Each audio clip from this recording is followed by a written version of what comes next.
అధ్యక్షులు రాజ్యసభ సభ్యులు ఆర్ కృష్ణ గారి నేతృత్వంలో రాష్ట్ర ప్రభుత్వాన్ని నేను ఒకటే డిమాండ్ చేయదలుచుకున్నా.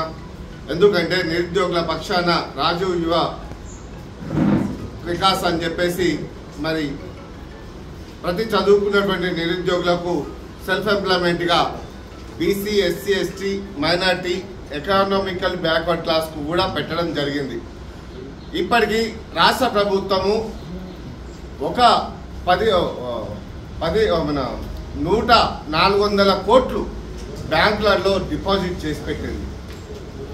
140,000 కోట్లు బ్యాంకులలో డిపాజిట్ చేసి ఇవాళ లోన్లు తీసుకోవడానికి వెళ్ళడానికి 50,000 నుంచి 1,00,000 రూపాయల వరకు ఎలాంటి షరతులు లేవు.